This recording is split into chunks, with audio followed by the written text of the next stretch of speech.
La domiciliation, la solution des créateurs d'entreprises. Norbert Monteux, bonjour. Bonjour. Vous êtes le dirigeant de Naenco, centre de domiciliation d'entreprises agréé à Antibes. On peut dire que la domiciliation n'a aucun secret pour vous. La domiciliation, ça commence au moment où on crée son entreprise. Alors dans quel état d'esprit on est à ce moment-là ? Quelles questions on se pose ? Quand on est primo-créateur d'entreprise, on se pose beaucoup de questions. On a beaucoup de doutes. On se demande si c'est un bon choix, si on ne laisse pas tomber quelque chose de mieux, si on va réussir. Et on se pose beaucoup de questions techniques sur comment on va s'y prendre juridiquement et techniquement pour créer l'entreprise, alors que très honnêtement, ce n'est pas l'essentiel du problème. Vous avez eu des doutes quand vous avez créé votre propre entreprise, Naenco ? Oui, comme tout le monde. Oui, particulièrement la question de la domiciliation, vous y pensiez ? Alors non, ça ne s'est pas posé pour moi puisque moi, mon activité prévoyait d'avoir un local commercial. Donc naturellement, je l'ai domicilié dans mon local commercial.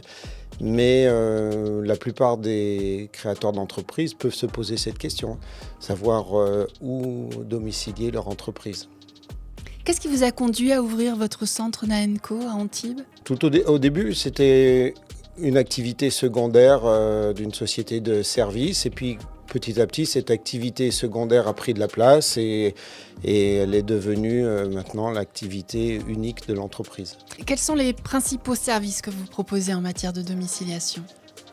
Donc, la domiciliation, le service principal, c'est le contrat lui-même. C'est-à-dire qu'on donne l'autorisation au client de domicilier le siège social de son entreprise dans nos locaux. Et les services qui vont autour sont essentiellement basés sur la gestion des correspondances, du courrier, leur réexpédition, la fourniture d'une boîte postale, etc. Oui, ça ne s'arrête pas à une simple adresse. Pourquoi est-ce une étape incontournable lors de la création d'une entreprise, Norbert Monteux ? Juridiquement, une entreprise doit avoir un siège social. Donc, comme un particulier, une personne physique a une adresse, l'entreprise doit avoir une adresse. Et cette adresse, il y a différentes solutions, mais la domiciliation en est une.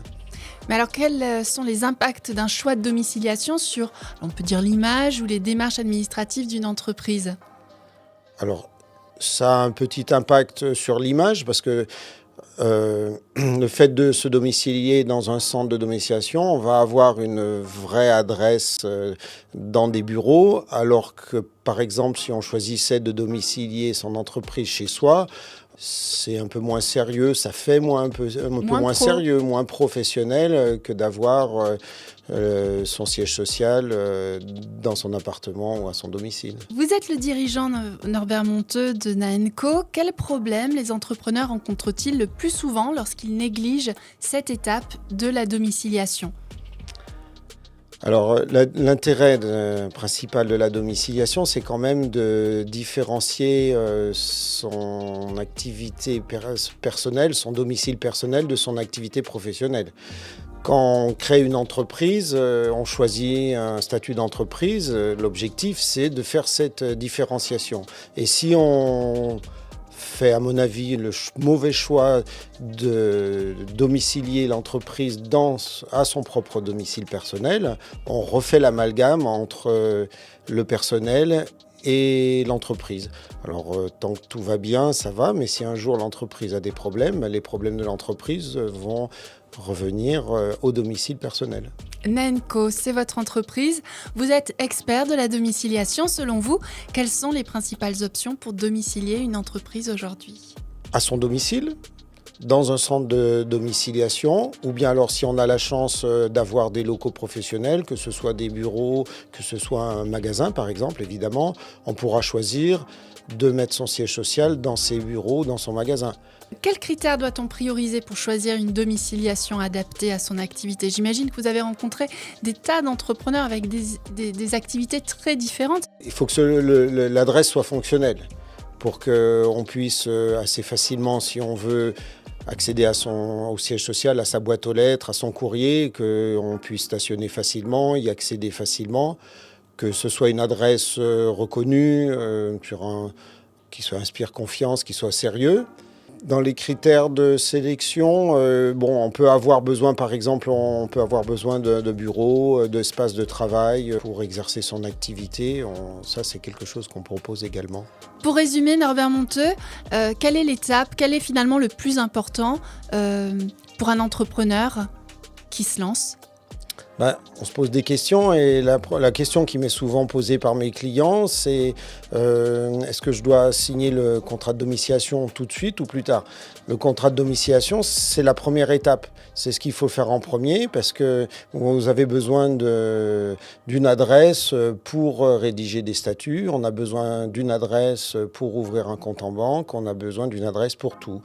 Et pour signer son contrat de domiciliation, la démarche est relativement simple. On demande simplement l'adresse et l'identité du dirigeant. Et avec ces simples documents que tout le monde a, on peut rédiger le contrat de domiciliation qui va permettre de s'engager dans son parcours ensuite de création d'entreprise. Dans le prochain épisode, nous aborderons d'autres questions que se posent les entrepreneurs sur la domiciliation, notamment ceux qui sont amenés à déménager. Et puis vous répondrez à la question des tarifs, puisque la raison économique est quand même aussi importante. La suite des conseils de Norbert Monteux, dirigeant de Naenco, dans le 2e épisode. Merci beaucoup. Merci, avec plaisir.